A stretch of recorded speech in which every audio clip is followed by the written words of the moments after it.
ఆరాధనకి విచ్చేస్తున్న మీ అందరికీ ప్రభువు అయిన యేసుక్రీస్తు వారి అతి శ్రేష్టమైన నామంలో వందనాలు తెలియజేసుకుంటూ దేవుని వాక్యాన్ని జ్ఞాపకం చేసుకుందాము. చూడండి, యోహాను రాసిన మొదటి పత్రిక 2వ అధ్యాయం 18వ వచనము.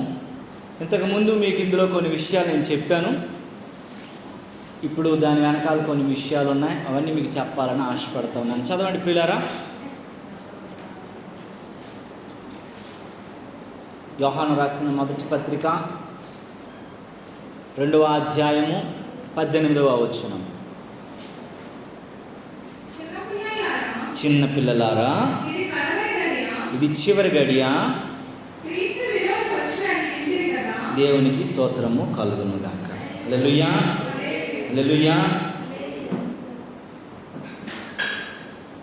చిన్న పిల్లలారా, ఇది ఏంటండి? కడవరి అంటే చివరి, లాస్ట్ మినిట్. నీ జీవితాన్ని, నీ బ్రతుకుకు దేవుడు ఇచ్చినటువంటి సమయం. ఎందుకనంటే కడవరి గడియ అని అంటే ఇంకా మీకు సమయం లేదని అర్థం. ఏమని అర్థం అండి? సమయం లేదు.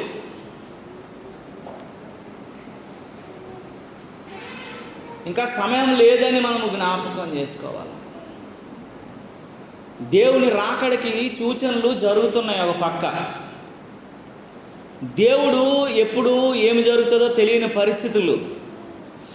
రాజ్యం మీద రాజ్యం లేస్తూ ఉంది, మనుషుల మీద మనుషులు లేస్తూ ఉన్నారు, ప్రపంచం అల్లకల్లోలం అయిపోతూ ఉంది.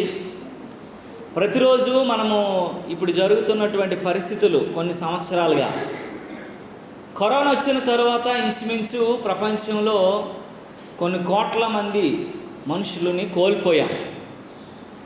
చిన్నపిల్లలు, చాలా భవిష్యత్తు ఉన్న వాళ్ళు పోయారు. డాక్టర్స్, ఇంకెంతో వైద్య సేవలు అందించవలసిన వాళ్ళు పోయారు. సైంటిస్టులు, గొప్ప గొప్ప వారు కోల్పోయాం. తరువాత అంతే ఎత్తున జరిగినటువంటిది ఇంకోటి ఏంటంటే ఉక్రెయిన్ మరి రష్యా జరిగినటువంటి యుద్ధంలో చాలామంది పిల్లలు. నేనైతే ఒక వీడియో నాకు ఈరోజు నా కళ్ళ ముందు మెలుగుతున్నది ఏంటో తెలుసా? ఒక చిన్న పిల్ల వచ్చి ఆకలితో అలమటిసిపోతూ ఏం చేయాలో అర్థం కాక ఏం చేస్తుందామే? గడ్డిని తింటుంది. పాలు తాగవలసిన పిల్ల, బ్రెడ్డో బిస్కెట్టో తినవలసిన అమ్మాయి ఆకలితో అలమటించిపోయి ఏం చేస్తుందో తెలుసా? గడ్డిని తింటుంది. అది అయిపోయి కొద్ది రోజులు, ఇంక కొంచెం ఒక నెలల కొన్ని కూడా కాలేదు, ఇప్పుడు ఇజ్రాయెల్, అమెరికా, ఇరాన్ యుద్ధం జరుగుతూ ఉంది. చాలా ఊర్లో గ్యాస్ లేదు, పెట్రోల్ రేట్లు పెరిగిపోయాయి, చాలా వస్తువుల రేట్లు పెరిగిపోతున్నాయి. 180 రూపాయలకి పల్లీలు అమ్మేవారు ఇప్పుడు 300 రూపాయలు అయిపోయాయి. ఎందుకనంటే ఈ యొక్క యుద్ధం యొక్క ప్రభావము, యుద్ధం యొక్క పరిస్థితులు అనేక రకాలైనటువంటి ప్రజల మీద చూపిస్తూ ఉంది. ఎన్నో గృహాలు కోల్పోయిన వాళ్ళు, పిల్లలను కోల్పోయిన వాళ్ళు, తల్లిదండ్రులు కోల్పోయిన వాళ్ళు, చాలా విషయాలలో వెనకంజలోకి వెళ్ళిపోతున్న వారు ఎంతోమంది ఉన్నారు. పిల్లరా, ఇలాంటి పరిస్థితుల గుండా మనం ఉన్నామనంటే అదన్నిటికీ కారణం ఏంటంటే చాలా జాగ్రత్తగా మనం గమనించాలి, ఆలోచించాలి. దేవుని రాకడ దగ్గరైపోయింది అని దేవుని వాక్యము తెలియజేస్తూ ఉంది. దేవుని రాకడ దగ్గరలోకి వచ్చింది అని దేవుని వాక్యం హెచ్చరిస్తుంది. దేవుని రాకడ దగ్గరలోకి వచ్చిందని మనము గమనించవలసిన వారమై ఉన్నామని దేవుని వాక్యము మనల్ని పదే పదే పదే పదే మనతో దేవుడు మాట్లాడుతూ ఉన్నాడు. దేవునికి స్తోత్రము కలుగునుగాక. హల్లెలూయా. కనుక ప్రియమైనటువంటి దేవుని బిడ్డలారా, దేవుని సముఖానికి వచ్చినటువంటి మనము, దేవుని బిడ్డలమైనటువంటి మనము, దేవుని యొక్క కృపను అనుభవిస్తున్నటువంటి మనము, దేవుని చిత్తములో ఉన్నటువంటి మనము, దేవుడు మనతో ఏ ఏ సంగతులను జ్ఞాపకం చేస్తూ ఉన్నాడు అనేటువంటి విషయాలు జ్ఞాపకం చేసుకోవలసిన వారమై ఉన్నాం. దేవుడు పదే పదే పదే మనల్ని హెచ్చరిస్తున్నాడంటే దేవుడు పదే పదే మనతో మాట్లాడుతున్నాడంటే, దేవుడు పదే పదే మనల్ని అనేక రకాలుగా మరి హెచ్చరిస్తూ మనల్ని మాట్లాడుతున్నాడంటే దానికి బలమైన కారణము ఉంది అని మనము జ్ఞాపకము చేసుకోవలసిన వారమై ఉండాలి. దేవుని వాక్యము పదే పదే మనల్ని బలవంతం చేస్తుందంటే మనము గమనించవలసిన వారమై ఉండాలని దేవుని వాక్యము తెలియజేస్తూ ఉంది. ప్రియులారా, దేవుడు మనతో మాట్లాడుతున్నటువంటి సంగతులను, ఈ మాటలను మనము పెడచెవిని పెట్టగా మనస్సులో దాచుకోవలసిన వారమై ఉన్నామని గుర్తెరిగి మనం ముందుకు నడవవలసిన వారమై ఉన్నామని ఆలోచించాలి. దేవునికి స్తోత్రము కలుగునుగాక. ఈ సమయం ముందు కొన్ని మాటలు మనము గుర్తు చేసుకోవాలి. ఎందుకంటే దేవుడు చాలా విషయాలు మనతో మాట్లాడుతున్నటువంటి సంగతులలో కొన్ని విషయాలు మనం మాట్లాడాలి.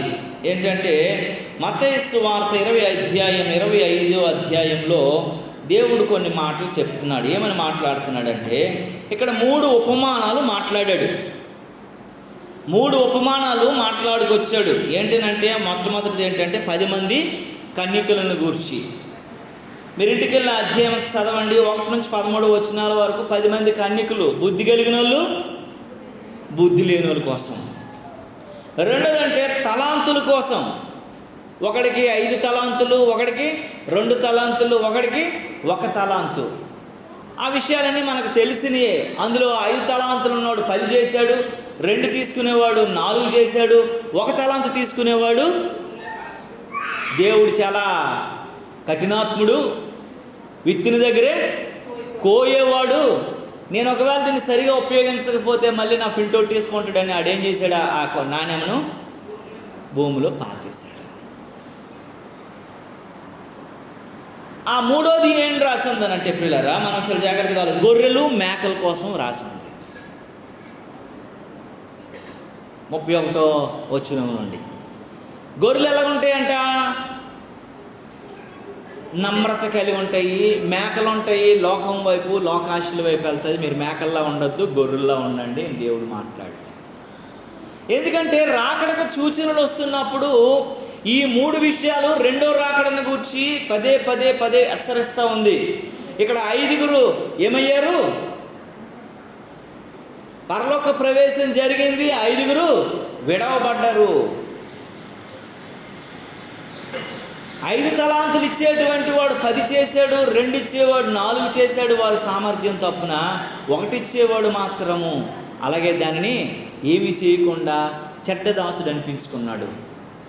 దేవుడు కూడా నీకు ఇచ్చినటువంటి నీ జీవితమును, నీ బ్రతుకును, నీ జ్ఞానమును, నీ ఆస్తిని, నీ ఆలోచనలని, నీ బిడ్డలని ఒకవేళ నువ్వు దేవునిలో పెంచకుండా, వారిని దేవుని కొరకు ఉపయోగించకుండా, వారిని శ్రేష్టమైన రాజ్యము కొరకు నువ్వు తయారు చేయకుండా, వారిని పాతి పెట్టబడిన చెడ్డదాసుడిలాగా వారిని ఎక్కడి గొంగలు అక్కడలా ఉంచేమో గుర్తెరగాలి ఉదయకాల సమయంలో. మూడోది ఏంటంటే, నువ్వు గొర్రెలు అంటే ఒక నిదానము కలిగి వెళ్తాయి. మేకలంటే ఈ చెట్లలోకి వెళ్తాయి, ఆ చెట్లలోకి వెళ్తాయి, ఈ ఆకులు తెంపుతాయి, ఆ ఆకులు తెంపుతాయి, ఇందులోకి వెళ్తాయి, అందులోకి స్థిరం ఉండదు వాటికి. గొర్రెలు ఏంటంటే, అందుకే మనుషులు ఎలా వెళ్ళిపోతున్నారు అనుకోండి, అంటే గొర్రెలాగా వెళ్ళిపోతున్నాడు పిలుస్తున్నాను అంటాం. మేకలాగా అంటాం ఎవరైనా అన్నాం. ఎందుకంటే అది ఒక తిన్నగా వెళ్తుంది మేక. ఇందులోకి వెళ్తుంది. దానికి ముళ్ళులని, దానికి చెడు అని, చేదు అని అవేం తేడా లేవు, అన్నీ తింటుంది. అది ముళ్ళులోగానే ఆలోచిస్తుంది. అది నువ్వు ఏది పెడితే అదే. ఎందుకంటే అందుకే నువ్వు మేకల్లా ఉండకూడదు. దేన్ని పెడితే దాని మీద, దేని మీద దాని మీద ఎలా ఇటు ఉంటే అలాగా, ఏ రకంగా అయితే ఆ రకంగా జీవించడానికి లేదు. నీకు ఒక పద్ధతి ఉంది, నీకు ఒక క్రమశిక్షణ ఉంది, ఒక జీవన విధానం ఉంది. అలాంటి జీవన విధానంలో నువ్వు లేకపోతే చాలా ప్రమాదంలోనికి వెళ్ళిపోతావు అని దేవుని వాక్యం హెచ్చరిస్తుంది. దేవుని నామానికి మహిమ కలుగునుగాక. యేసు ప్రభువారు ఆయన కొంత దూరం వెళ్తూ శిష్యులందరినీ కూడబెట్టి ఒక దగ్గరికి మాట్లాడుతూ ఉంటున్నప్పుడు మత్తయి సువార్త 24వ అధ్యాయంలో 3వ వచనాన్ని చదవగలిగిన వారు ఎవరైనా ఒకసారి చదివితే, ఇక్కడ దేవుడు కొన్ని విషయాలు మాట్లాడాడు. ఈ విషయాలను మనం గూర్చి కొన్ని నిమిషాలు ధ్యానించవలసిన అవసరత మనకు ఉంది. త్వరగా మనము జ్ఞాపకం చేసుకుందాం. ఆయన ఎక్కడ కూర్చున్నాడటేమో ఒలీవల కొండ మీద కూర్చొని ఆ యేసు ప్రభు ఏకాంతంగా ఉంటున్నప్పుడు శిష్యులు చుట్టూ కూర్చొని, ప్రభువా ఈ పరిస్థితులన్నీ చూస్తుంటే, ఈ పద్ధతులు చూస్తుంటే, ఈ వాతావరణం చూస్తుంటే, ఈ మనుషుల యొక్క గలిబిలి చూస్తుంటే, అనేక రకాలైనటువంటి పరిస్థితులు, కరువులు, ఖడ్గాలు, అనేకమైనటువంటి తెగుళ్ళు, ఇవన్నీ చూస్తుంటే రాకడకి దగ్గరైపోయినట్లుంది, సమీపించినట్లుంది అని అడుగుతూ ఉన్నాడు. ఏమని అంటున్నాడు? నీ రాకడికి ఈ యుగ సమాప్తి అంతటికి నీ సూచనలు ఏమైనా ఉన్నాయా అని అడుగుతూ ఉన్నాడు ఆయన. యేసు వారితో ఇలాగన్నాడంట. ఫస్ట్ ఏంటంటే, ఇప్పుడు చాలా భయంకరమైనటువంటి దినాల్లో మనం బ్రతుకుతున్నాం కాబట్టి, దేవుని రాకడ సమీపంగా ఉంది కాబట్టి, అనేకమైనటువంటి పరిస్థితులు గుండా మనం ప్రయాణం చేస్తూ ఉన్నాం కాబట్టి, మొట్టమొదట నీవు నేను మనము చూసుకోవాల్సిందేటట, ఎవడు మోసపరచకుండా మనల్ని చూసుకోవాలి. మోసం అండి, ఎంత మోసం అండి. మీరు నమ్మనటువంటి ఒక సత్యం నేను చెప్తున్నాను. ఒక తల్లి తండ్రి ఉన్నారు, అమాయకులు వాళ్ళిద్దరు. పాపం వాళ్ళిద్దరు అమాయకులండి. వాళ్ళు జింక్ అనేటువంటి ఒక కోరమండల్ అని విశాఖపట్నంలో ఒకటి ఉంది. అందులో పనిచేసి ఉద్యోగం చేసి డబ్బులు సంపాదించుకొని, వాళ్ళు సగం తిని సగం కడుక్కొని ఒక 200 గజాల స్థలాన్ని సంపాదించుకొని పైన ఒకటి కింద ఒకటి కట్టుకున్నారు. వాళ్ళు కట్టుకున్న తర్వాత కొడుకు కూతురు ఉన్నారు. అరే బాబు, చచ్చిపోయిన తర్వాత ఇది ఎవరిది? మీదే కదా, మేము తీసుకుంటామే అంటే, ఇదిగో ఇది 200 గజాలు, 240 గజాలు, 120 గజాలు చెల్లి, 120 గజాలు నువ్వు తీసుకున్నా అని అన్నాడు. ఆ కొడుకు నచ్చలా. ఇదేంటి? దానికి పెళ్లి చేయడానికి 6,50,000 ఖర్చు పెట్టారు. దాని కట్నము 3 లక్షలు ఇచ్చారు. వాళ్ళ భర్తకి నడవలేడు, సైకిల్ తొక్కలేడు అని చెప్పేసి బండి కొనిసి ఇచ్చారు. 12 తులాలు బంగారం పెట్టారు. ఇన్ని చేసిన తర్వాత కూడా 120 గజాలు ఇవ్వాలన్నాడు. కక్ష, క్రోధం అన్నీ పెరిగిపోయింది. చూసారా ఎలాంటి వాళ్ళు?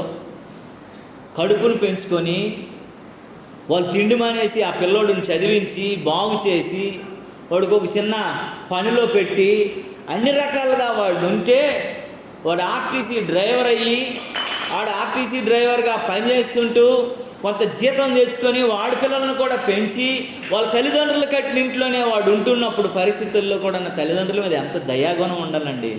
ఈరోజు ఇల్లు వైజాగ్లో పట్టణం సంపాదించాలంటే అది ఆషామాష కాదు కదా.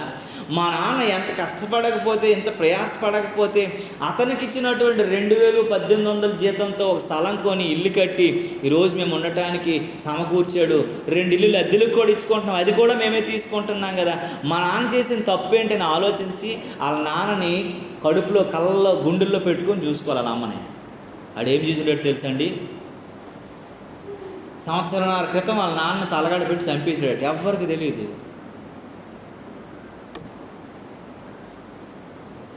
సరే, ఇల్లు కోసం వాళ్ళ చెల్లికి ఇచ్చేస్తారేమని దయంతో చంపేశాడట.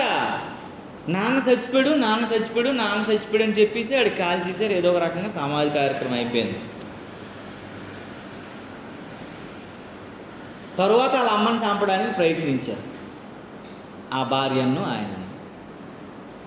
ఆవిడ ఇలాగేమైందంటే, వాళ్ళ ఇంట్లో వాళ్ళ పెద్దమ్మ ఉంటుంది అన్నమాట కొంచెం ముందుకి. వీళ్ళు చంపేసి సగం చచ్చిపోయింది ఆవిడ. ఏదో రకంగా వచ్చేసరికి ఆవిడనమాట వచ్చేసింది, ఎంటర్ అయిపోయింది.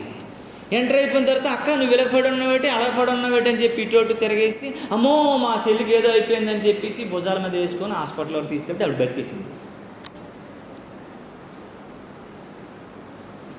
బతికేసిన తర్వాత ఏముంటుంది మరి? ఇంకా ఆవిడ చెప్పింది అనమాట. మీరు నమ్మరు, ఆవిడ గొంతు రావట్లేదు ఇప్పుడు. ఆవిడికి చదువు లేదు, వీళ్ళిద్దరని చూపిస్తుంది. ఏంటి చెప్తుందో తెలియదు. వీళ్ళు ఏం చెప్తున్నారట తెలుసా? కొడుకు కోడలను లాస్ట్ మాటలు ఏవో మాతో చెప్తుందేమో, లాస్ట్ మాటలు ఏమో చెప్తుంది. లాస్ట్ మాటలు కాదు, వీళ్ళు చంపేయడానికి ప్రయత్నించారు, నేను సావలాగా బ్రతికానని చెప్పడం కోసం మేము ప్రయత్నిస్తుంది. ఇంత జరిగిపోయిన తర్వాత వాళ్ళ ఏరియాలో ఒక కానిస్టేబుల్ ఉన్నాడు.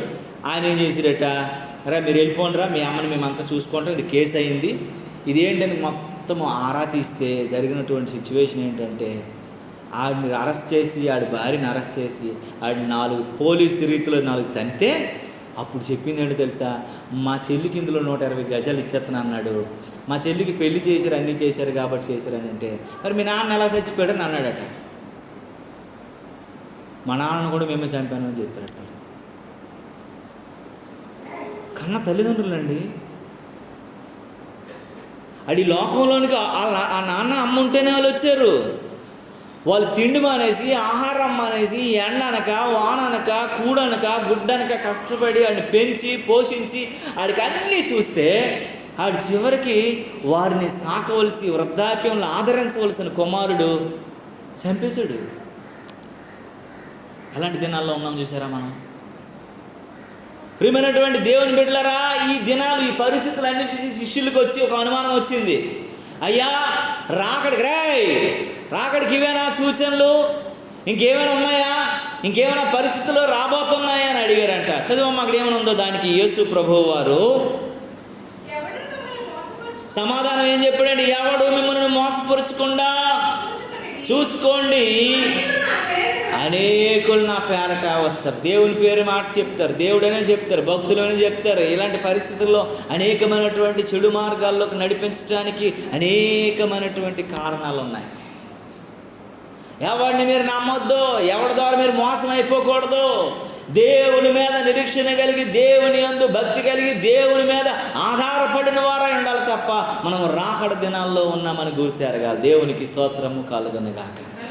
ప్రియ దేవుని బిడ్డలారా, ఒకవేళ మీరు రక్షణ పొంది దేవుని కృపను ఆశ్రయించినట్లయితే, దేవుని మీద ఆధారపడగలిగిన మనుషులైతే, దేవుడు సంరక్షించగలిగిన శక్తివంతుడని నువ్వు తెలుసుకున్నట్లయితే, నీ రక్షణను కాపాడుకుంటూ నీ జీవితంలో నువ్వు సినాయి కొండెక్కడానికి, దేవుని దర్శనం చూసే కొండెక్కడానికి, ఒలీవ కొండ, దేవుని యొక్క కృపను చూడగలిగే కొండ ఎక్కడానికి, సమర్పించుకోగలిగిన కొండ ఎక్కడానికి నీవు కావలసినటువంటి విశ్వాసతలో నువ్వు ముందు కొనసాగాలని దేవుని వాక్యం హెచ్చరిస్తూ ఉంది.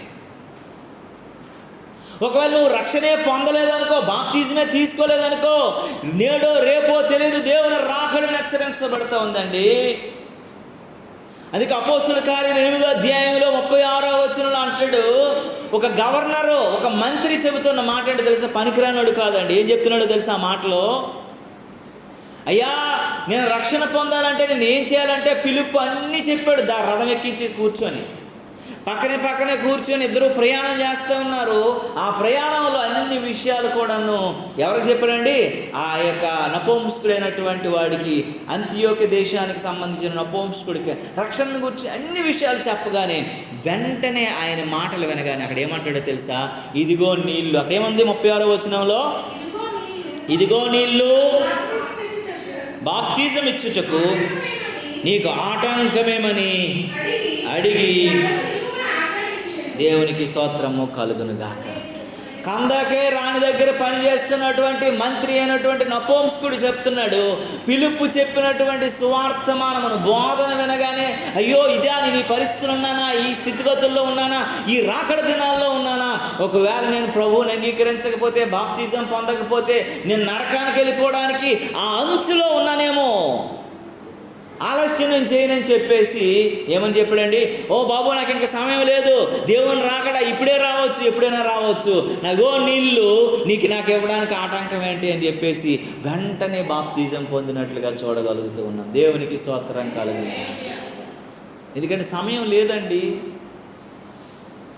దుర్దినములు రాకముందే, సర్వం కోల్పోకముందే, అంధత్వం కమ్మకముందే, ఉగ్రత దిగి రాకముందే, దుర్దినాలు రాకముందే, నీ కళ్ళకు అంధత్వం కమ్మకముందే, ఇదంతా నాశనం అయిపోయి మాయ అయిపోకముందే నువ్వు దేవుని జ్ఞాపకం చేసుకోవాలి, రక్షణను పొందగలగాలి. దేవునికి స్తోత్రము కలుగును గాక. నీవు అనుకోవచ్చు, నేను చాలా దానాలు చేస్తున్నాను, నేను చాలా అన్ని రకాలైనటువంటి భక్తిలో ఉన్నాను, నేను అన్ని రకాలైనటువంటి మంచి కార్యాలు చేస్తున్నాను, ధర్మకార్యాలు చేస్తున్నాను. నీ ధర్మకార్యాలను తీసుకెళ్ళవు, నీ యొక్క మంచి పేరుని తీసుకెళ్ళదు, నువ్వు చేసినటువంటి దాన కార్యాలను తీసుకెళ్ళవు, నీవు పాపివని ఒప్పుకొని నీ పాప శాప అపరాధాల కొరకు కార్చబడినటువంటి పరిశుద్ధుడు నిలంకషుడైనటువంటి యేసయ్య రక్తంలో నువ్వు కడగబడితే తప్ప నువ్వు ఆ స్వర్గంలో నువ్వు అడుగు పెట్టలేవని దేవుని వాక్యం చెప్తుంది. దేవుని నామానికి మహిమ కలుగును గాక. హల్లెలూయా. ఎందుకనంటే ప్రియులారా, ఇది అనుకూలమైనటువంటి సమయము. అంటే రానున్నదంతా కూడా నువ్వు ప్రతికూలమైన సమయమే నువ్వు జ్ఞాపకం చేసుకోవాలి, కష్టకాలమని జ్ఞాపకం చేసుకోవాలి. ఇప్పటికే చాలా పరిస్థితులు తారుమారైపోతున్నాయి. అమెరికా దేశం నుండి అందరు కూడా ఏమైపోయింది, సాఫ్ట్వేర్ లేదురా బాబు ఇంటికి వెళ్ళిపోండి, B1 వీసాలన్నీ కూడాను క్యాన్సిల్ చేసి పడేయడానికి సిద్ధమైపోతూ ఉన్నారు. HB1 వీసాలు. మేము డబ్బులు అమెరికాలో ఉన్నామని కాల్ రెగరేషన్లు అందరూ కూడాను మళ్ళీ ఇంటి పట్టు పెట్టడానికి ఇప్పటికే చాలా సాఫ్ట్వేర్ కంపెనీలు ఉద్యోగాలు తీసేస్తున్నాయి.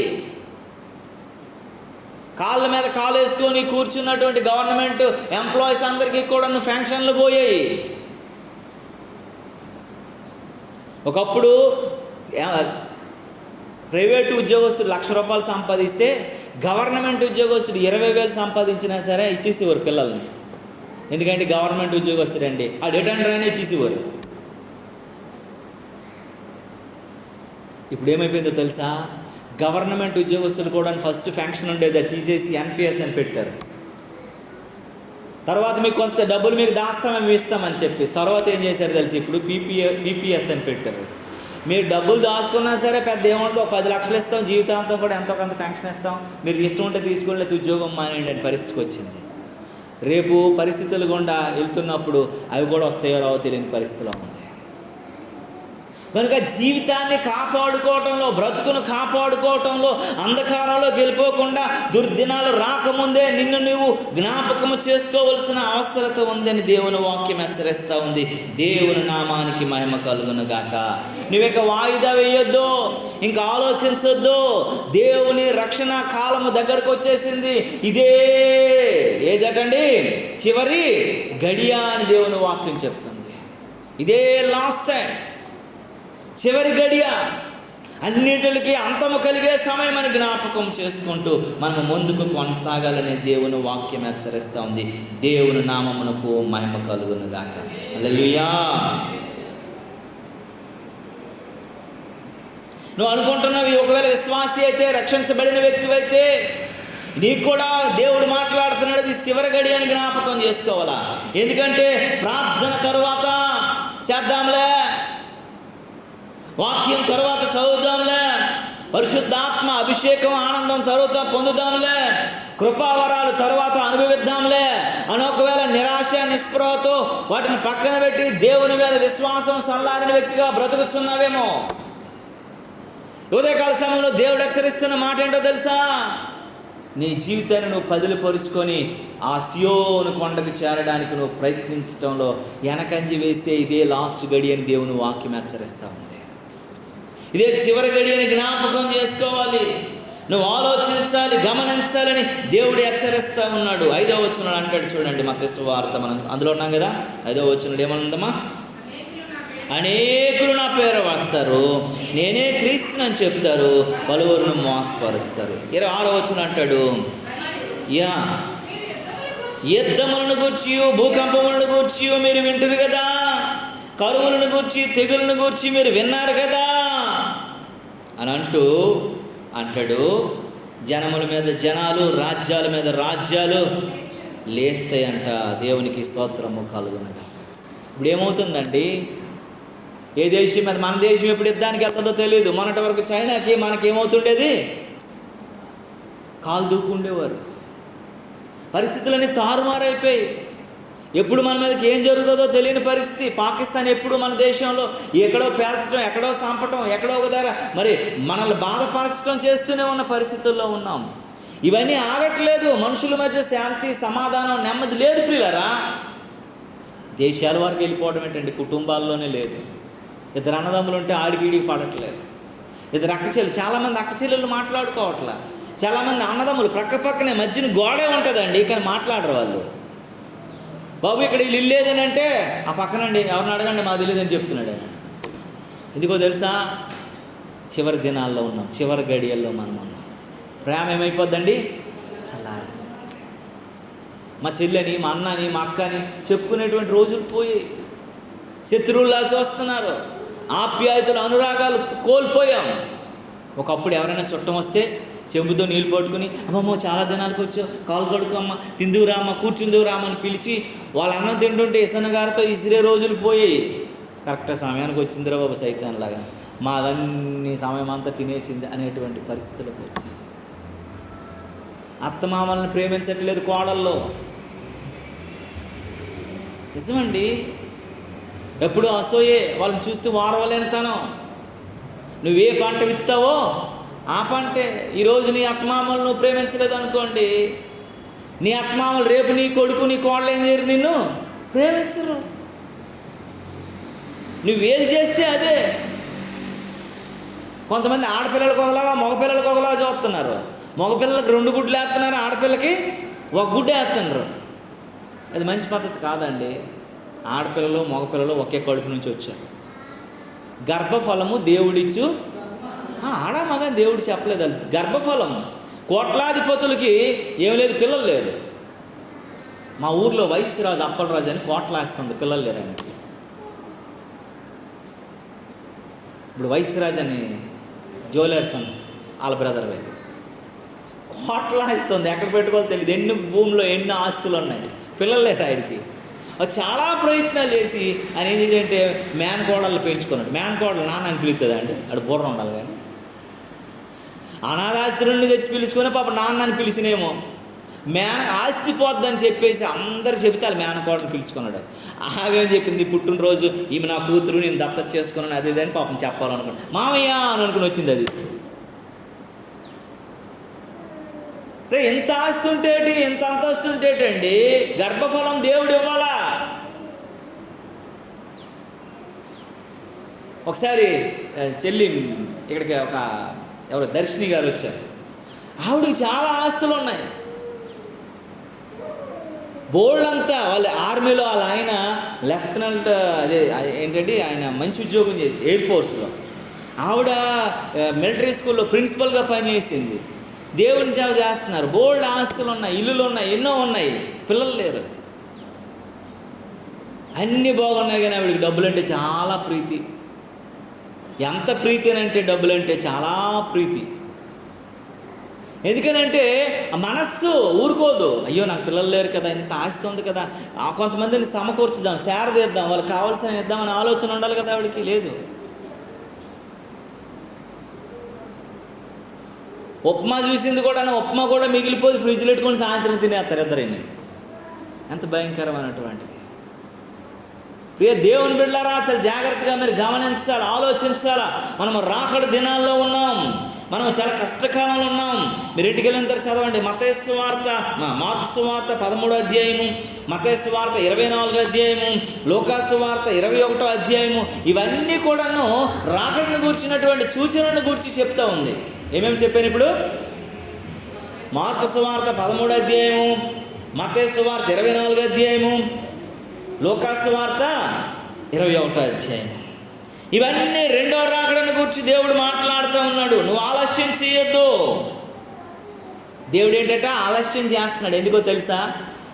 దేవుడు ఎందుకు ఆలస్యం చేస్తున్నాడండి? దేవుడు ఎందుకు ఆలస్యం చేస్తున్నాడు? నువ్వు మార్పు చెందుతావని, నేను మార్పు చెందుతామని. ఏ భేదం లేదు. మనం దీక్షితో ఒక పాట పాడుతుంది, భేదము ఏమీ లేదు, అందరును పాపము చేసి ఉన్నారు. అయిపోయిందటమ్మా. అందరి భేదం ఏమి లేదండి. అందరూ పాపము చేసి దేవుడు అనుగ్రహించిన మహిమను పొందలేని వారుగా ఉన్నారు. వీళ్ళని వాళ్ళని లేదు.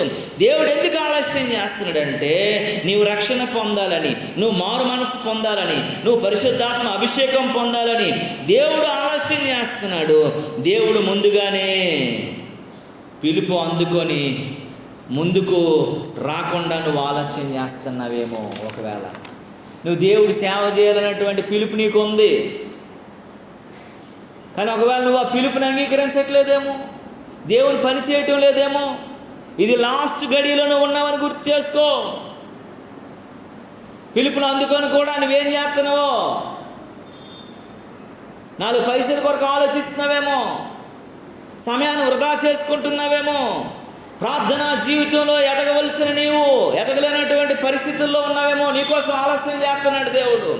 రక్షణ పొందవలసిన నీవు ఇంకా రక్షణ పొందుకుంటున్నావేమో, నీ కొరకు దేవుడు ఆలస్యం చేస్తున్నాడు. విశ్వాసంలో ఉన్నటువంటి నీవు మరి విశ్వాసంలో ఎదగలేని వ్యక్తిగా ఉన్నావేమో, నీకోసం ఆలోచన చేస్తున్నాడు. విశ్వాసులు పరిశుద్ధులు కావటానికి ఆలస్యం చేస్తున్నాడు. ఆ పరిశుద్ధులు సంపూర్ణులు అవటానికి దేవుడు ఏం చేస్తున్నాడు ఏంటండి? ఆలస్యము చేస్తున్నాడు. దేవుని నామానికి మహిమ కలుగును. హల్లెలూయా, హల్లెలూయా. దేవుడు ఆలస్యం ఎంతకాలం ఓపిక పట్టాలో అనేది నువ్వు ఆలోచిస్తున్నావేమో. ఇంకా లాస్ట్ గడిలో ఉన్నాడు, చివరి గడిలో ఉన్నాడు. నువ్వు చిన్నపిల్లలాగా ఆలోచించొద్దు, చిన్నపిల్లోడిలాగా ఆలోచించొద్దు. దేవుని రాకడకు మనము సమీపస్తులై ఉన్నామని దేవుని వాక్యము మనల్ని హెచ్చరిస్తూ ఉంది ఉదయకాల సమయంలో. ప్రియ దేవుని బిడ్డ, నీవు నేను ఎలా ఉన్నాను?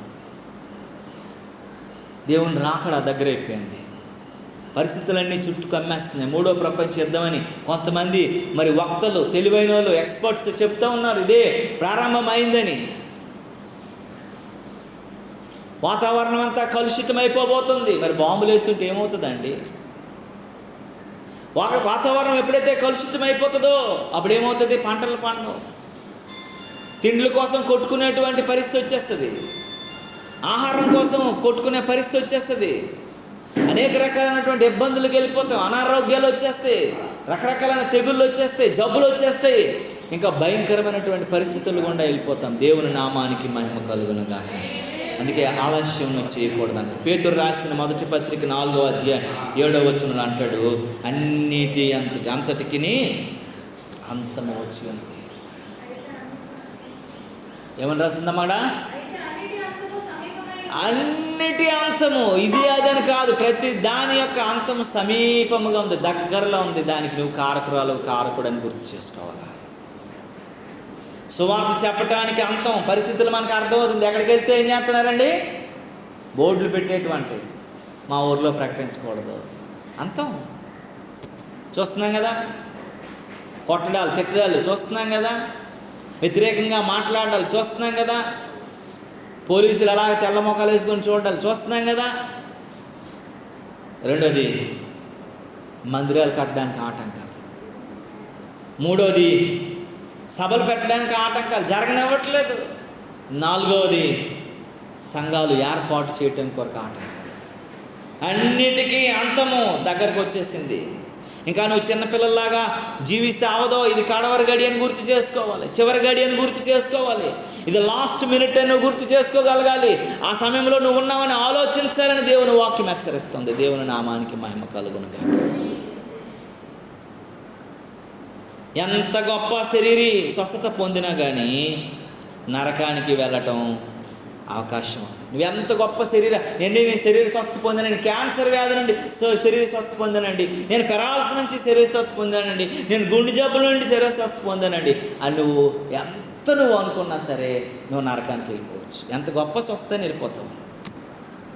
కానీ మారు మనసు పొందినవాడు నరకానికి వెళ్ళటము, నూతనంగా జన్మించేవాడు నరకానికి వెళ్ళటము జరగదు. శరీరం ఎలాగున్నా దేవుడికి అవసరం లేదండి. ఆయనకి ఏం కావాలా? హృదయం కావాలి. కనుక నేను రోగిగా మరణించి పరలోక రాజ్యానికి వెళ్ళవచ్చు, కానీ పాపిగా మరణించి పరలోక రాజ్యానికి వెళ్ళలేము. ఏలియా రోగిగా మరణించాడు, మరణకరమైన రోగంతో మరణించాడు, కానీ ఎక్కడికి వెళ్ళాడండి? ఆయన పరలోక రాజ్యానికి వెళ్ళాడు. మనకి ఇంకొక ఆయన తెలుసు, రోజు మనం ఎప్పటికప్పుడు గుర్తు చేసుకుంటాము. లాజరు దేవదూతలు ఆయన వచ్చి ఆహ్వానించి, సన్మానించి, సత్కరించి దేవుని మందిరంలో కూర్చుని పెట్టే.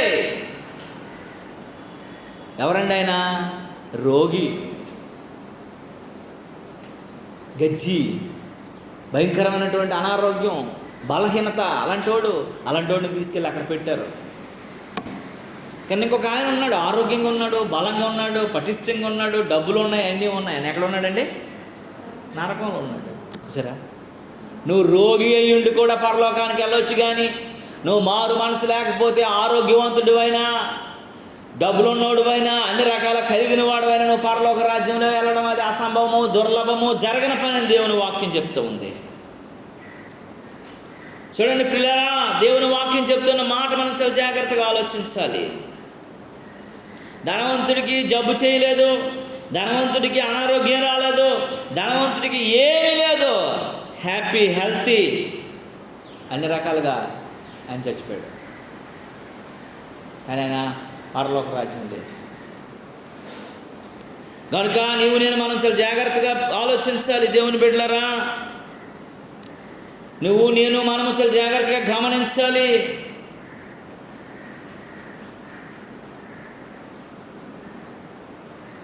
ధనవంతుడండి ఆరోగ్యంగా చచ్చిపోయాడు, అన్ని రకాలుగా చచ్చిపోయాడు, ఆనందిస్తూ చచ్చిపోయాడు. నా ప్రాణమా తిను త్రోగని చచ్చిపోయాడు. కళ్ళు తెరిచేసి అగ్ని జ్వాలలో. పాపం ఇక్కడ ఎంత ఆనందంగా చెప్పాడు. కళ్ళు మూసి తెరిచేసరికి ఎలా ఉన్నది దానికి ముందు అగ్ని జ్వాలలండి కాల్ చేస్తున్నాయి. లాజరు ఇక్కడ నానహింస అనుభవించాడు, దుఃఖం బాధ ఎంతో ఉంది. కానీ దేవుని బిడ్డలారా, మనం ఎలా ఉన్నామో జ్ఞాపకం చేసుకోవాలి. అందుకే మనమంట ఎంత దురదృష్టవంతుడు అని జ్ఞాపకం చేసుకోవాలి. నువ్వు ఒకవేళ ఉంటే దేవునితో సమాధానం లేకుండా చనిపోతే ఎంత ప్రమాదకరమో అని మనం జ్ఞాపకం చేసుకోవాలి. దేవునితో నీకు సమాధానం లేకపోతే ఎంత ప్రమాదకరమో గుర్తు చేసుకోవాలి. నువ్వెన్నో మంచి పనులు చేయొచ్చు, ఎన్నో అద్భుత కార్యాలు చేయొచ్చు, ఎన్నో మరి సూచక్రియలు చేయొచ్చు, ఎన్నో రకాల దాన ధర్మాలు చేయొచ్చు. కానీ నువ్వు నూతన జన్మ అనుభవం లేకపోతే మాత్రము నువ్వు పరలోక రాజ్యంలో ప్రవేశించు. ఇది చాలా అవసరం నీకు. నూతన జన్మ చాలా అవసరం నీకని దేవుని వాక్యం చెప్తుంది. అందుకే చాలా జాగ్రత్తగా మనం గమనించాలి. యెషయా గ్రంథంలో అంటాడు, 1వ అధ్యాయం 5వ వచనంలో ఏముందో తెలుసా అండి? ఆ మాట, ప్రతివాడు నడినెత్తిని వ్యాధి కలిగి ఉన్నాడు, ప్రతివాని గుండె బలహీనమాయను. ప్రతివాని ఎలాగొన్నాడటండి? నడినెత్తి అంటే ఈ మధ్య భాగంలో ఏముందటమ్మా? వ్యాధి కలిగి ఉంది. అందుకే దేవుని ఏం చెప్తున్నాడంటే, ఏం మాట్లాడుతున్నాడంటే, ఏం తెలియజేస్తున్నాడంటే, బుద్ధికి స్వస్థత రావాలంట. దేనికి రావాలి స్వస్థత? శరీర స్వస్థత కాదు, నీ బుద్ధికి స్వస్థత. నీ బుద్ధి ఎప్పుడైతే, అందుకే ఎప్పుడు తప్పిపోని కుమారుడికి ఎప్పుడు స్వస్థ వచ్చింది? వాడికి బుద్ధి వచ్చినప్పుడు అని రాస్తుంది. అప్పుడు వాడి తండ్రి ఇంటి గుర్తు వచ్చిందంట.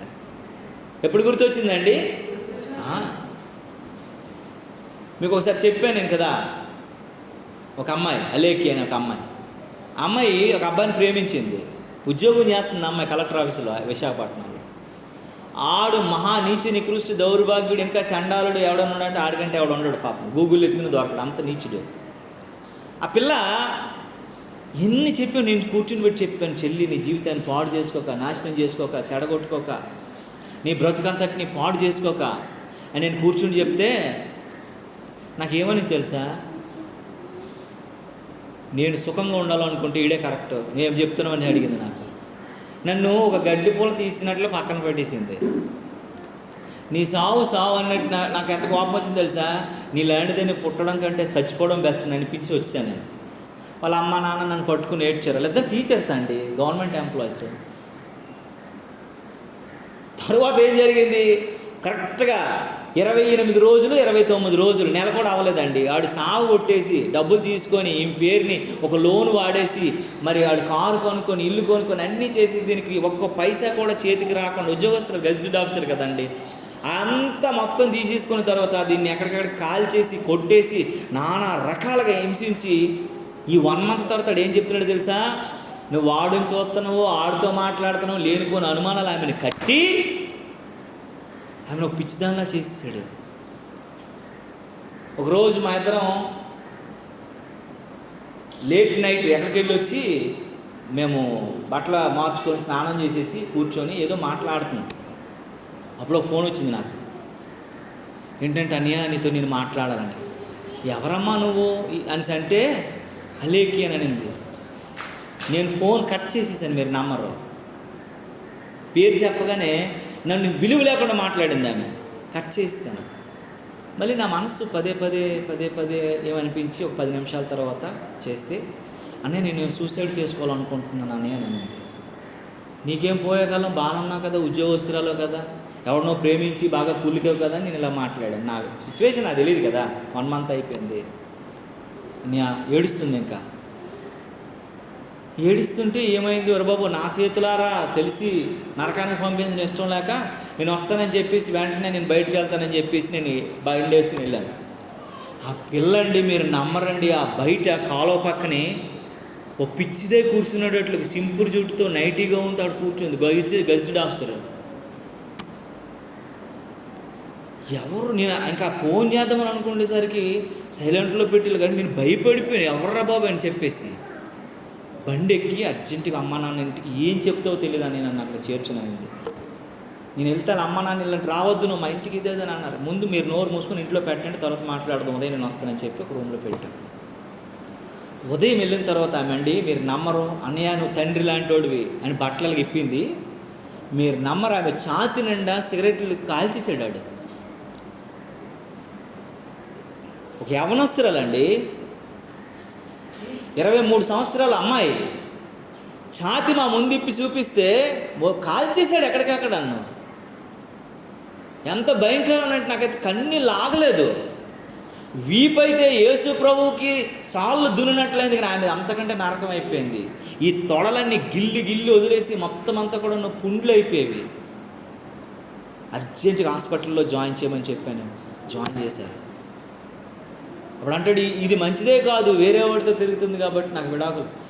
ఆడేటిది, ఆడు ఎలాంటోడు, ఎంత గలీజోడు, రోడ్డు మీద మనిషి, పని పాటలు, ఆడు ట్యాటూలు, ఆడుని చూస్తేనే ఒళ్ళు కంపరమెత్తిపోయినటువంటి మనిషిని ఇది ప్రేమించాడికి ఏం చేశాడో తెలియదు. అలాంటి మనిషితో వెళ్ళిపోయి అలాంటి మనిషితో జీవించిన పిల్ల మరణపాశంలోకి వెళ్ళిపోయిన పరిస్థితి వచ్చేసింది. అమ్మాయికి వివాహం అంటే ఇప్పుడు అసహ్యం వేసిందండి. నేను మొన్న చెప్పాను, చెల్లి ఎన్ని రోజులు ఎలా ఉంటావు, నాకు మంచి అబ్బాయిని చూస్తాను, చేసుకో నీ జీవితంలో, నువ్వు గజిటెడ్ ఆఫీసర్ 3 లక్షల జీతం నీకు చక్కగా అన్నానంటే, నాకు ఎవరైనా ఒక 4-5 పేద పిల్లలు ఉంటే ఇచ్చేయండి అని వాళ్ళని చదివించుకుంటాను. నేను వివాహం అనే మాట నా దగ్గర ఎప్పుడు ఎత్తదని, ఒక్కసారి చేసిన పాపం నాకు చాలని పదే గుండెల మీద గుద్దుతుందని చెప్పినాను. రోజులు మంచివి కాదండి. ఆమె బుద్ధి ఆమెకి ఎప్పుడు వచ్చిందండి, మనస్సుకు బుద్ధి వచ్చింది. అప్పుడు బుద్ధి వచ్చింది ఎప్పుడో, మనస్సు ఎప్పుడైతే మారిందో అప్పుడు రూపాంతరపు అనుభవంలోకి. అంతవరకు కూడా నన్ను చాలా మాట్లాడింది. మీరు నీకు చెప్పలేను ఎక్కడ, నువ్వెవడివి, నాకు మా అమ్మ నాన్నే అడగలేదు, నువ్వెవడివి, మా అమ్మ కొడుకుని పిల్లవు కానీ నాకు అన్నయ్య అయిపోతావు, చాలా మాట్లాడింది ఆ పిల్ల. నువ్వు నాశనం అయిపోతావు అని చెప్పాను నేను. నిజంగా మీరు నమ్మరండి, ఆవిడ మాటలకి నా కళ్ళంటే కన్నీళ్ళు వచ్చి గుండు. నేను ఒక రోజంతా భోజనం చేయలేదు. ఆ పిల్ల చాలా నాన్నగా మాట్లాడింది. నాకు ఎంత హీనంగా మాట్లాడింది, అంత హీనంగా మాట్లాడింది. 1 మంత్ కూడా అవ్వలేదు, బ్రతుకు చాలా. అంటే ఆవిడ చెడిపోవాలని నేను కోరుకోను, కానీ అంత ఎవరిని నమ్మకూడదు. అందుకే ఎవరిని పెడతాడు నమ్మకూడదు, ఎవరిని పడి వెనకాల మనం పడిపోకూడదు. ఎవడు ఫోన్ చేసి మంచిగా మాట్లాడితే ఆడు మనల్ని ప్రేమించేస్తున్నాడు, మనల్ని ఇచ్చేస్తున్నాడు అని చెప్పేసి ఆ దరిద్రంలో దిగజారిపోకూడదు. మనం మంచి దినాలు చివరి గడిలో ఉన్నాం, చాలా జాగ్రత్త, సమయం లేదు ఇంకా. దేవుడిని ఊరుకోడు, పరిస్థితులు గుండా ప్రయాణం చేస్తే కష్టకాలంలోకి వెళ్ళిపోతాం. జీవితాలు విభిన్నమైనటువంటి పరిస్థితులు గుండా వెళ్ళిపోతాయి. ఏ కూతురు కలగ జరగకూడదండి, ఏ ఆడపిల్ల కలగ జరగకూడదండి, ఏ మనుషులు కలగ జరగకూడదండి. ఇది చాలా హీనమైనటువంటి పరిస్థితి. ఆమె బ్రతికింది కానీ చచ్చిపోద్ది ఇంకొక ఆమె అయితే. ఎందుకంటే తల్లిదండ్రులకు చూపించుకోలేదు మొఖం. ఎవరు ఆమె శరీరం చూస్తే ఆమె నేను గుర్తుపట్టలేకపోయినాడు, పిచ్చిదేవి అనుకున్నాను నేను. దేవుని బిడ్డలారా చాలా జాగ్రత్తగా మనం గమనించాలి, ఆలోచించాలి. సమయం లేదు. మన మనస్సుకు స్వస్థత రావాలి, మన మనస్సుకు బుద్ధి రావాలి, మన మనస్సుకు. ఎందుకంటే మన నడినెత్తి నిండా ప్రజలకంట ఏంటమ్మా ఏమంట వ్యాధి కలిగి ఉన్నారు. నడినెత్తి వ్యాధి ఉంది కొంతమందికంట. హృదయం మోసకరం అయిపోయింది, అది ఘోరమైన వ్యాధి. ఇది నడినెత్తి వ్యాధి అట, ఇంకొకరికి ఘోరమైన వ్యాధి. ఎందుకంటే ఘోరమైన వ్యాధి అది. హృదయం అన్నింటికంటే మోసకరమైనది, అది ఘోరమైన వ్యాధి కలదు. ఆ హృదయంలో ఆడున్నాడు, ఆ హృదయంలో ఇది ఉన్నది, ఆ హృదయంలో అది ఉన్నది, ఆ వస్తువు ఉంది, ఇది ఉంది, అది ఉంది. ఈ లోక సంబంధమైనటువంటి అట్రాక్షన్కి గురైపోతే నువ్వు చివరి గడిలో ఉన్నావు, లాస్ట్ మినిట్లో ఉన్నావని గుర్తు చేసుకోవాలా. పడిపోక ముందే జ్ఞాపకం చేసుకోవాలి. దేవునికి స్తోత్రం కలుగును గాక. ఎంతోమంది ఆడకూతుర్లు అలాగే నాశనం అయిపోతున్నారండి. మీరు నమ్ముతారా? చాలామంది మిస్ అయిపోయారు, పిల్లలు మిస్ కనబడట్లేదని బోర్డులు. ఏమీ కాదు, ఇలాంటి పనికిరానులు మాయ మాటలు చెప్పి వేస్ట్ కొంపలకు అమ్ముతున్నారు వాళ్ళని తీసుకెళ్ళి. ప్రేమ అన్నటువంటి పేరుతో నమ్మించి తల్లిదండ్రులు పెంచి పోషించి వారి కంటే ప్రాణం కంటే గుండెల్లో పెట్టి పోషించిన తల్లిదండ్రులు, చూసుకునే తల్లిదండ్రులు కూడాను నువ్వు కాదు, నువ్వు నాకు వద్దు అని వదిలేసి ఒక పనికిరానోడు, ఎందుకు యోగ్యత లేనోడు వెనకాల చేయి పట్టుకుని వెళ్ళిపోతున్నారు. ఆడు కొద్ది రోజులు వాడుకున్న తర్వాత ఆడికి ఎప్పుడైతే ఈమె ఆటంకంగానో అడ్డుగానో ఉంటుందో ఆ రోజు దీన్ని ఎలాగోలాగా అమ్మేయాలనేటువంటి ఆలోచనతో చాలామంది అంటే రెడ్ లైట్ ఏరియాలో మగ్గుతున్న వాళ్ళు చాలామంది ఉన్నారు. మేము వ్యభిచారి కొంపలకి వెళ్ళి సువార్త ప్రకటించాను. నేను ఒక ముగ్గురు మేము వెళ్ళి వాళ్ళు చెప్పిన సాక్ష్యాలు వింటే నాకు చాలా గుండె జారిపోయింది. మీరు నమ్మరు. జైలుకి వెళ్ళి సువార్త ప్రకటిస్తాను నేను. మీరు నమ్మరండి, కోరాపూట్ జైలుకి వెళ్ళాం. తులసి వచ్చింది అప్పుడు, తులసి దుర్గా ప్రసాద్ అందరూ వెళ్ళి వచ్చి సెంటర్ జైలుకి సువార్త ప్రకటించాను నేను. వాళ్ళు చెప్పిన మాటలు వింటుంటే నాకు గుండె తరికిపోయింది. ఒకడు ఏ పాపం చేయలేదండి. ఒకడు వెనకాల ఫ్రెండ్లీగా ఉన్నంత మాత్రాన ఒక గంజాయి కేసులు వీడి పేరు చెప్పాడు. 14 సంవత్సరాలు వేస్తారు వాడికి. వీడికి ఏ పాపం తెలియదు. పాపం MBA ఫస్ట్ ఇయర్ చదువుతున్నాడు పిల్లాడు, MBA ఫస్ట్ ఇయర్. నేను ఏం చేయలేదన్నయ్య, ఆడి వల్ల నేను వచ్చాను. నేను జైల్లో ఒక్కడు ఉంటా మెట్రా ఇద్దరు ఉండొచ్చు అని చెప్పి తీసుకొచ్చి పెట్టాడు. ఆడి పేరు చెప్పాడు. జీవితం కొలాప్స్ అయిపోయింది. 14 సంవత్సరాలు పడి చావాలి. ఆడు నిరూపించుకోలేడు, చేయలేడు, పేదోడు, ఆర్థికంగా ఏం లేదు, పలుకుబడి లేదు, జీవితం నాశనం అయిపోయిందండి. వేశ్య కొంపలకి వెళ్ళి వేశ్యలతో నేను మాట్లాడాను. నేను అమ్మా మేము ముగ్గురు వెళ్ళాం, ఎవరు కావాలి సెలెక్ట్ చేసుకున్నా అన్నారు ఆవిడ. అమ్మా ఏట్రా తల్లి ఏం మాట్లాడుతున్నావు? అమ్మ అలా కాదు, మేము దేవుని సువార్త ప్రకటించడానికి వచ్చాం. అలాంటివన్నీ ఇక్కడ ఉండవండి. నా మాట 4 మాటలు విన్న తర్వాత ఎలాంటివి ఉంటాయి ఒకసారి ఆలోచించని చెప్పి ఆవిడని కూర్చుని పెట్టి, నువ్వు మా అమ్మ లాంటి దానివి, చెల్లి లాంటి దానివి, నువ్వు అక్క లాంటి దానివి, చెడ్డగా నీతో మాట్లాడటానికి మేము రాలేదు, చెడ్డ ఆలోచనలు కలిగి మేము లేమమ్మా అని చెప్పాం. ఏంటండి మీరు మంచిగా సాంప్రదాయంగా మాట్లాడుతున్నాడు, మాతో మాట్లాడే వాళ్ళు ఎంత ర్యాష్గా మాట్లాడతారో తెలుసా? ఒక అడుక్కున్న దానికంటే హీనంగా మాతో మాట్లాడతారు. తన్నేవాళ్ళు, కొట్టేవాళ్ళు, కాల్చేవారు, రకరకాలైనటువంటి మా దగ్గరికి వస్తారండి. మీరు మాట్లాడతారని చెప్పేసి మేము కూర్చుని పెట్టి ఆమెతో మాట్లాడతారు. చెప్పారంటే తెలుసా, మేము చెయ్యాలండి, ఈ వృత్తి చేయలేదండి. కొంతమంది మమ్మల్ని ఇలాంటి పడుపు వృత్తిలోకి మార్చారని చెప్పారు. ఒక అమ్మాయి బీటెక్ విద్యార్థి అంట. కొంతమంది చెడు స్నేహం వలన ఆమె ఒక వేశ్యగా మారిపోయింది. బీటెక్ చదివింది అమ్మాయి. చదువులేదా? మాది చాలా సాంప్రదాయ కుటుంబం అండి. మేము వెల్మా కుటుంబం నుంచి వచ్చామండి. నాకు 2 అన్నదమ్ములు ఉన్నారండి. ఒకడు వెనకాల పడ్డాను, వాడు నా జీవితాన్ని చేసి లాస్ట్కి ఇక్కడికి వచ్చింది. మా ఇంటికి వెళ్ళలేను, మా వాళ్ళని ఎవరిని కలవలేను, బ్రతికినంత కాలం ఇక్కడ బ్రతుకుతాను, చచ్చిపోతానండి. అమ్మ ఇక్కడి నుంచి మీరు వచ్చి బయటకి అరటిపళ్ళే నమ్ముకోవచ్చు కదా, కూరగాయలే నమ్ముకోవచ్చు కదా, అది దీనికంటే మంచిదే కదా అని చెప్పినప్పుడు మేము దీనికి అలవాటు పడిపోయామండి, రాలేము, మా కొరకు ప్రార్థన చేయండి అని చెప్పారు. వాళ్ళు కావాలని అవ్వలేదండి, వారు కావాలని జరగలేదండి, వారిని కొంతమంది ప్రేరేపించి పాడు చేశారు. ఎంతమంది? అందుకే ఎవరు నమ్మకూడదు. నీ మనస్సుకు బుద్ధి రావాలి. ఎందుకంటే ఆల్రెడీ మనము నడినెత్తివారా ఆ వ్యాధి కలిగి ఉన్నాము. మన హృదయము ఘోరం అయిపోయింది, అది వ్యాధితో నిండిపోయింది. అందుకే ఎవరి హృదయాలు మంచిగా లేవు. మనము దేవుడు ఒక మాట చెప్తుంటే మన ఆలోచన ఒకలాగా ఉంటుంది, దేవుని వాక్యం ఒకలా చెప్తుంటే మన ఉద్దేశాలు ఒకలాగా ఉంటాయి, దేవుని వాక్యం ఒకలా చెప్తుంటే మన యొక్క ప్రవర్తన ఒకలాగా ఉంటుంది, దేవుని వాక్యం ఒకలా చెప్తుంటే మన యొక్క నిర్ణయాలు ఒకలాగా ఉంటాయి. అమ్మా దేవుడు నీకు సరైన జోడిని ఏర్పాటు చేస్తే హాడ్లో ఉన్న వంకలన్నీ నువ్వు ఎంచుతావు. తర్వాత ఎవడో వంకరోడని చేసుకుంటావు. ఆ రోజు నుంచి కౌంట్ డౌన్ నీకు స్టార్ట్ అవుతుంది. చాలామంది భర్త మాటకు చాలామంది భార్యలు లోబడరు, వ్యతిరేకంగా మాట్లాడతారు. వాళ్ళ యొక్క ఇది నెరవేర్చుకోవాలనుకుంటారు, నా మాట వినాలన్నటువంటి ఒక డాంబికంలోనికి వచ్చేస్తారు. అది మంచి పద్ధతి కాదు. భార్య ఎన్నటెన్నటికి భర్తకు లోబడి ఉండవలసిందే. భర్త కొరకు ప్రార్థన చేయి, మోకరించు, కన్నీరు విడు. నీ భర్త మారుస్తాడు దేవుడు. ఎంతోమంది మారారండి. యాకోబు మారలేదండి, ఎంతోమంది మారారండి. భార్య ఎంతో బాగా చూసుకున్నాడండి. భార్య కొరకు 14 సంవత్సరాలు బానిసత్వం చేశాడు, 20 సంవత్సరాలు. మారలేదా? నీ భర్త కూడా మారతాడు. ప్రయత్నించు, ప్రార్థించు. కానీ కొంతమంది దీవెనలు పెట్టాడు, నువ్వు నాశనం అయిపోతావు, మమ్మల్ని బాధ పెడుతున్నావు, మమ్మల్ని గుండెల్లో ఇచ్చేస్తున్నావు, మా ధనం నాశనం. చాలా తప్పుడు మాట్లాడకూడదు. పిల్లలను కూడాను చాలాసార్లు అనేక రకాలైనటువంటి వంచన మాటలు చేస్తారు. అది మంచిది కాదు. అది చాలా దుష్ప్రభావం చూపిస్తుంది. నువ్వు చివరి గడిలో ఉన్నావని గుర్తు చేసుకోవాలి. దేవుని నామానికి మహిమ కలుగునుగాక.